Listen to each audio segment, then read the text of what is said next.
Good morning! Good morning everyone!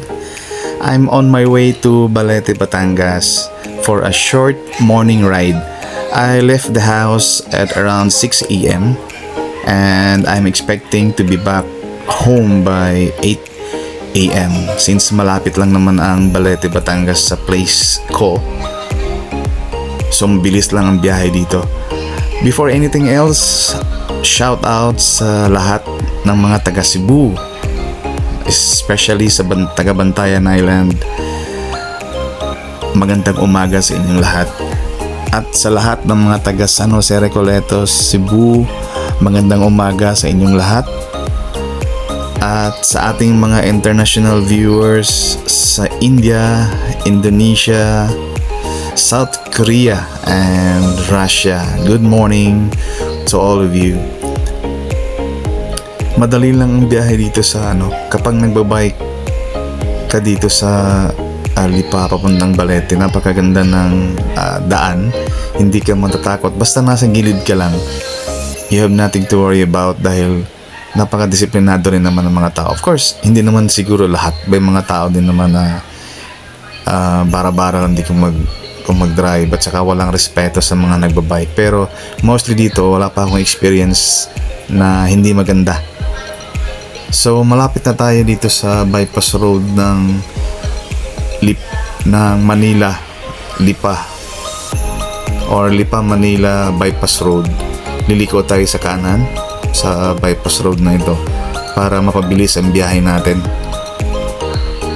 Maganda sa Balete at kasi ang Balete isa sa pinakamagandang lugar para sa mga bikers natin dahil napakaganda, mapuno siya.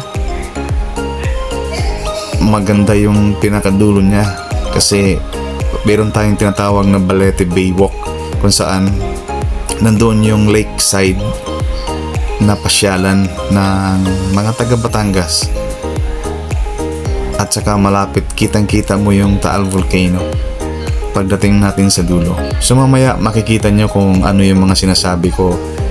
Napakaganda ng lugar. Ilang beses na ako nakapunta dito nagbabike kasi isa nga ito sa paborito ko.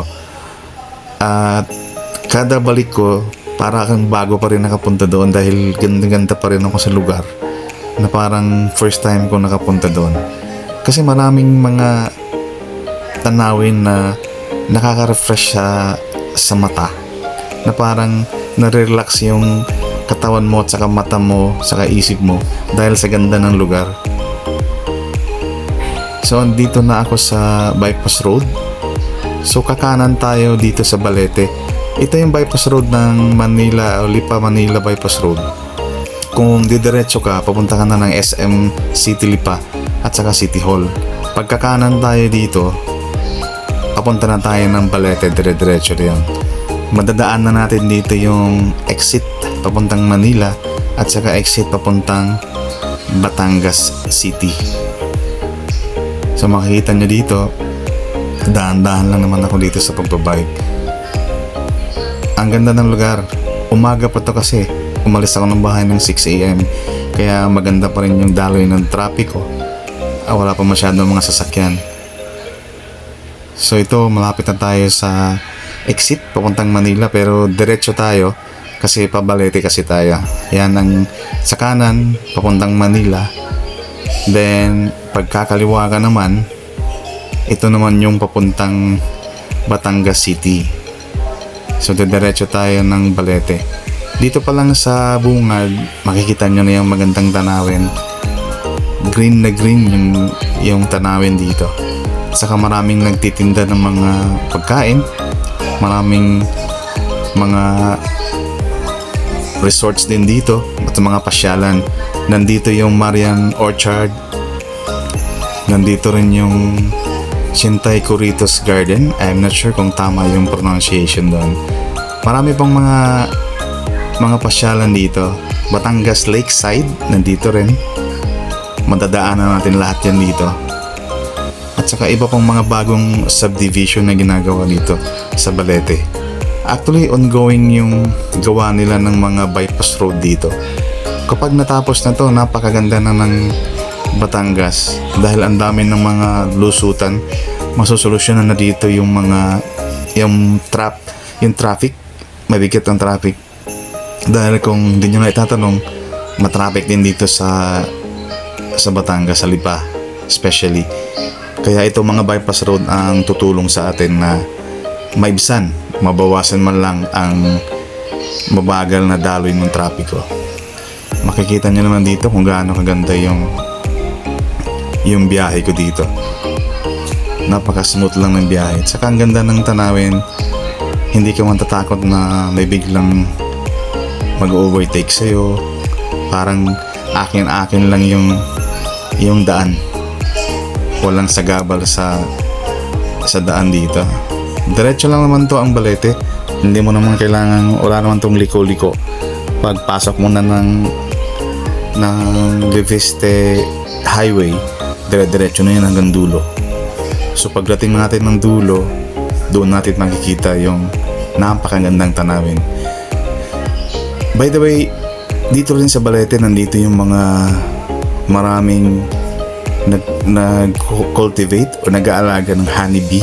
Kaya marami dito mga tindahan ng mga honeys dito sa Balete. Kaya kung mapapasyal kayo dito, bumili na kayo dito ng mga honey dahil mura sila dito magbenta dahil kanila mismo ang alaga yung mga bees dito. So maraming bee farm na nandito sa Balete, Batangas.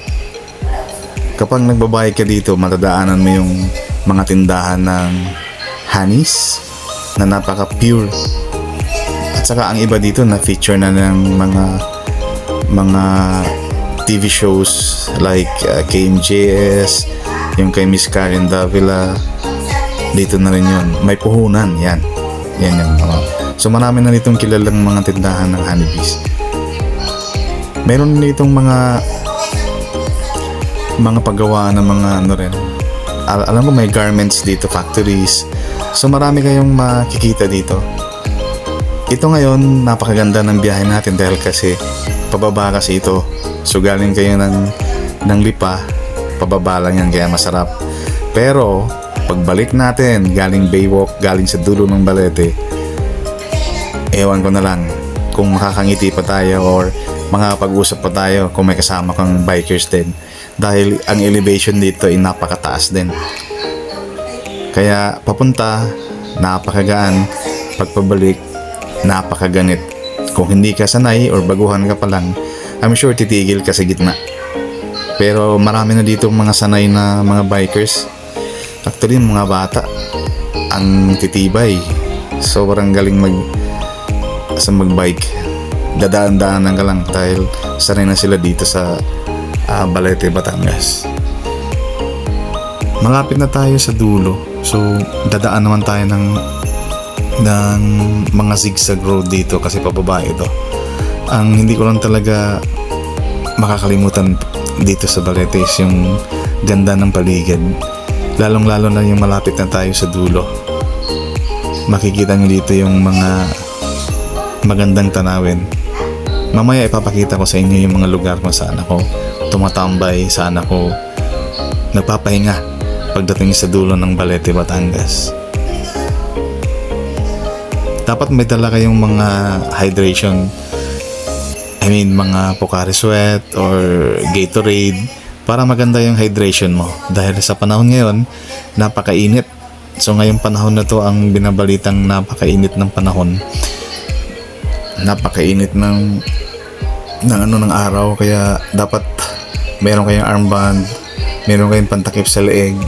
Dapat handa kayo kapag nagbabike kayo dito. Pero other than that, napakaganda, napakasmooth lang ng ride mo dito. Kaya sa lahat ng mga bikers na nagpaplanong pumunta, ito dumadaan tayo sa Marian Orchard naman. Ito magsisimula na yung pagbaba natin.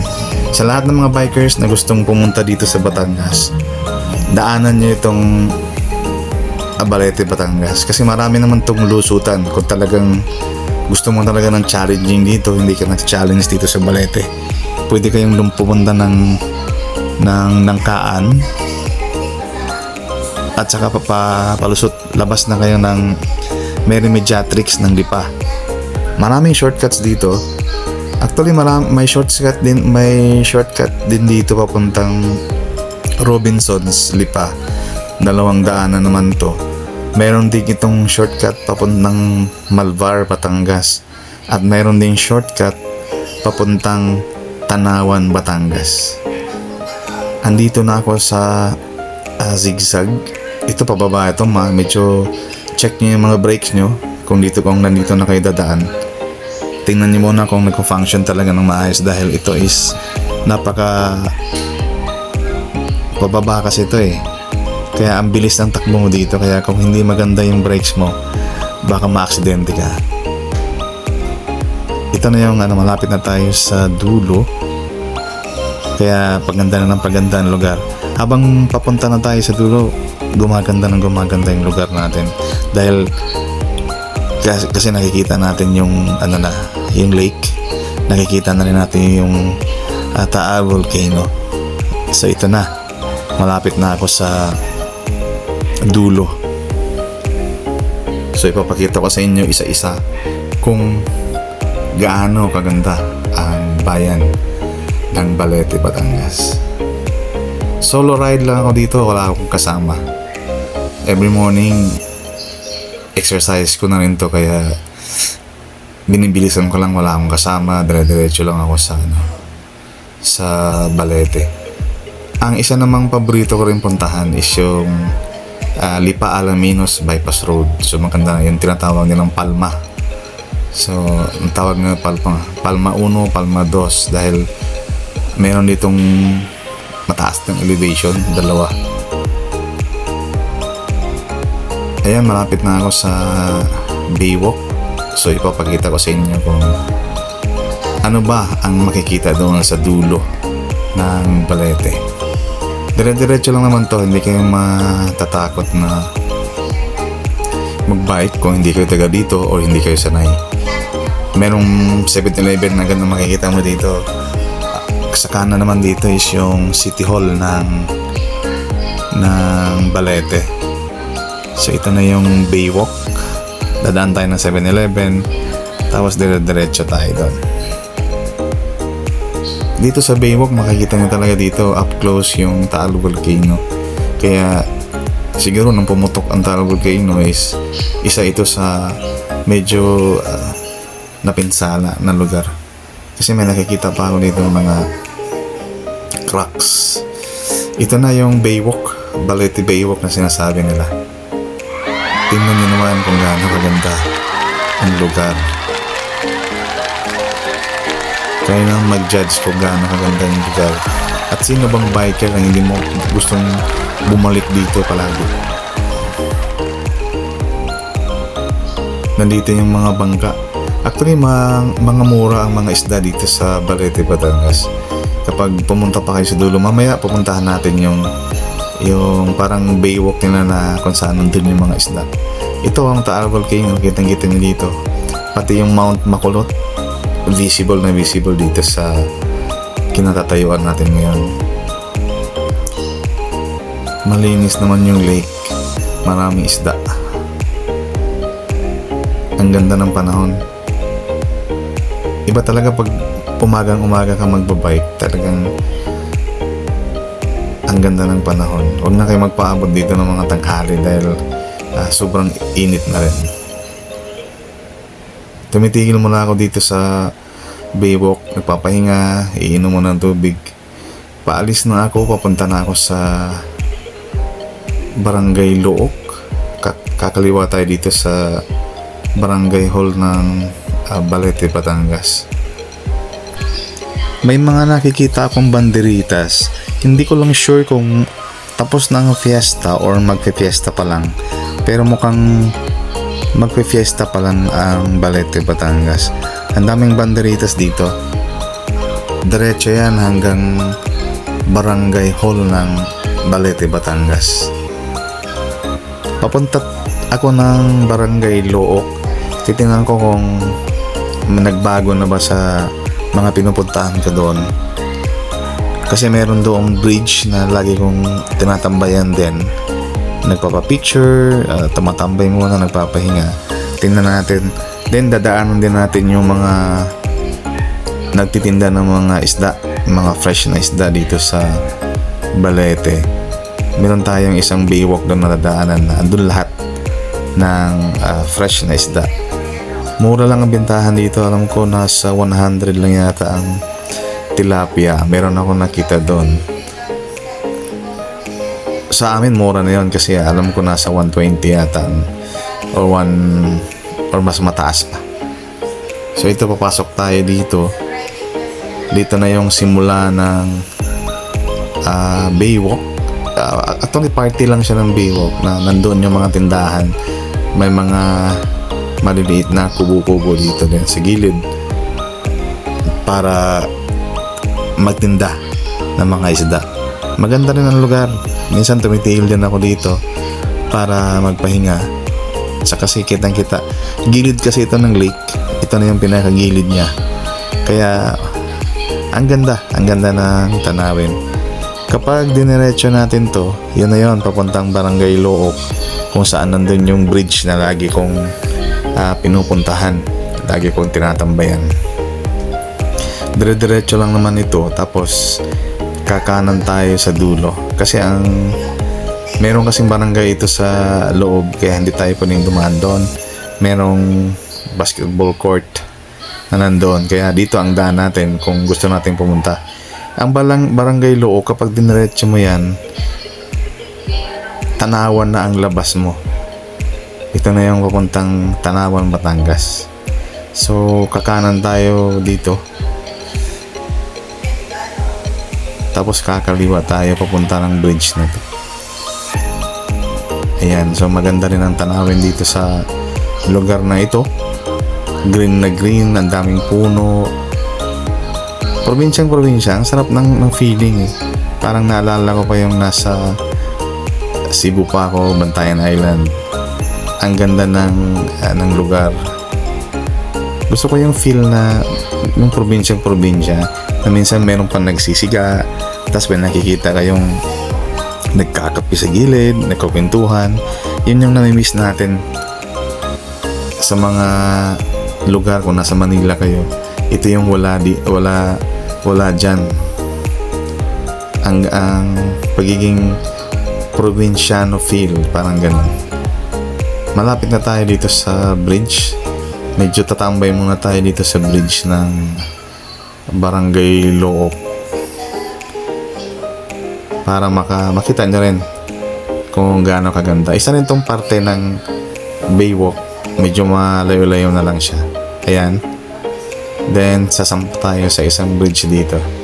Siguro pa picture. Tingnan natin. Ito yan. Yan, may mga rider pa. Marami din riders dito nagpapapicture. Marami din silang tumatambay dito, kaya hindi ka magiging lonely. Ayan, ang ganda ng lugar. Maraming dumadaan din dito.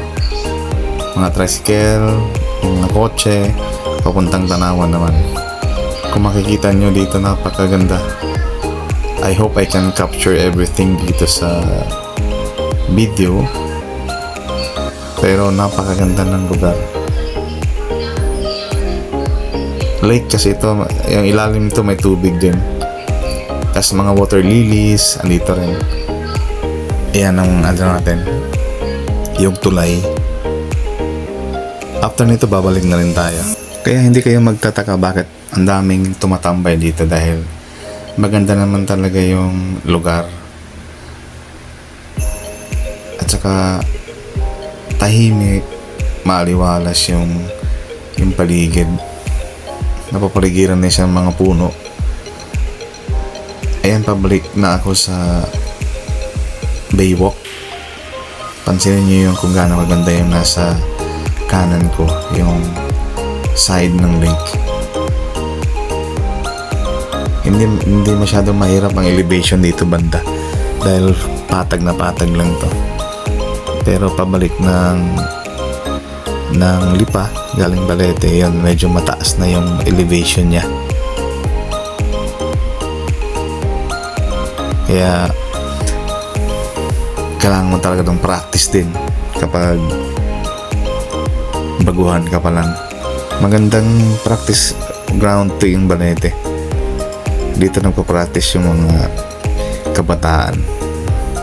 think malalakas na magbike yung mga kabataan dahil nga mga slim pa. Makikita ko dito payat na payat. Ang lakas magbike dahil magaan ang katawan. Kakanan tayo dito, pabalik ng Baywalk. Yan, makikita nyo dito sa kanan ko. Nandyan yung lakeside. Dire-diretso lang to. Nasa kaliwa ko naman yung mga tindahan ng mga isda. Merong tatawag sa'yo dyan na isda. Mag-aalok ng mga isda. Mga fresh na huli nila yan. Tawilis, bangus, tilapia. Ayan. Ang ganda ng lugar. Pwede kayong maligo dito kung gusto nyo. Kitang-kita dito yung Taal Volcano. Napakaganda. Wala namang bayad dito kung maligo kayo dyan. Pwede naman. Ayan, pabalik na ako ng bayan ng poblasyon sa poblasyon ng Balete. Ang ganda ng lugar. Gusto ko laging dumaan dito. Hindi ako pwedeng mag-bike dito na hindi ako dumadaan sa parteng to. Kasi ito yung kadugtong ng Balete na pinuntahan ko noong una dyan sa may 7-Eleven. Ito yung mas maganda kaysa doon. Yan, titigil muna tayo dito para masilayan ang Taal Volcano. At ang ganda ng umaga. Napaka relaxing yung tanawin. Masarap siya sa mata. Kung ganito naman kaganda yung nakikita mo, parang nawawala yung pagod mo sa pagpo-bike.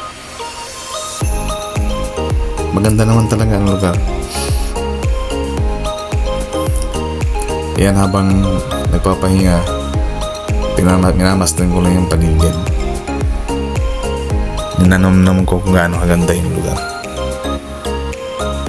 Isa naman talaga to sa paborito ko. By the way, yung sa Alaminos, Lipa Alaminos Bypass Road, meron din akong hiwalay na video doon. Kaya panoorin nyo. Ito naman yung Barangay Hall ng Balete. Papunta na ako ng sentro ng hanggang sa may 7-Eleven. Pero dadaan muna ako dito sa may public market yata nila ito. Dahil meron dito sa loob na pasyalan. Pag nandun ako sa may parang Baywalk na sa may 7-Eleven, nakikita ko itong lugar na to. Kaya nakikurious ako. Pinuntahan ko na rin. Kasi para siyang park, small park, pasyalan dito sa loob. So I decided to check kung ano bang nasa loob nito. Mukhang pasyalan siya. Pero sa ngayon wala pa masyadong tao dahil maaga pa. Pero may nakikita akong mga naliligo dito sa lake. Mga bikers din dito na nagpapapicture, tumatambay din. So ang gagawin ko dito, iikot lang muna ako dito. Then lalabas na rin tayo. Gusto ko lang makita kung ano bang meron dito. Marami siyang mga puno na maliliit pa lang. Iikot lang naman tayo, then babalik na rin ako doon sa labas sa highway. Parang small park nga siya. Magandang tambayan siguro to sa hapon habang palubog yung araw. Mas maganda rin siguro kung malamig ang panahon sa umaga. Maganda rin sa umaga ito. Ayan, palabas na ako. Pupunta ako nito. After nito siguro pupunta naman ako sa kabilang side, doon sa papunta naman ito ng Barangay Halang. Didiretsahin ko rin doon. Pero hindi na ako didiretso, dito lang siguro hanggang tulay lang ako doon. Then babalik na rin tayo. Paakyat kasi medyo late na. Baka abutan ako ng init ng araw. Sobrang init ng araw. So pagdating sa tulay siguro, so ito yon, yung kanan ko 7-Eleven. Ito yung binuntahan ko kanina doon sa kanan. So didiretso tayo papuntang Halang. Pero sabi ko nga hanggang tulay lang tayo, babalik na rin tayo para makaakyat na. Simula na ito ng elevation. Dire-diretso yan hanggang Lipa. Wala nang wala nang pababa. Puro pataas na yan lahat. Ito yung papuntang Barangay Halang. Siguro sa gagawa rin ako ng hiwalay na video dito sa Barangay Halang, kasi ito na yung pag diniretso ninyo to, palabas na ito ng Lipa. Meron din dito pero mataas ang elevation dito. At matadaanan nyo rin dito yung resort nila John Prats. Meron sila dito yung Naomi Sanctuary, silang may-ari nun. Matadaanan natin dito. Ayan yung tulay na sinasabi ko. Hanggang dito lang ako sa tulay, then babalik na rin tayo. Gusto ko lang makita nyo kung ano bang nasa kabilang side. Yan, pabalik na tayo para makaakyat na tayo ng Lipa. Pabalik ng Lipa. Maganda talaga ang Balete, kaya lahat na, kung doon sa lahat ng gustong pumunta dito sa Batangas, may plano kayong mag-rides, wag na wag niyong i-miss itong Balete, Batangas. Napakapayapa. Never pa ako naka-experience ng problema dito habang nagpo-bike.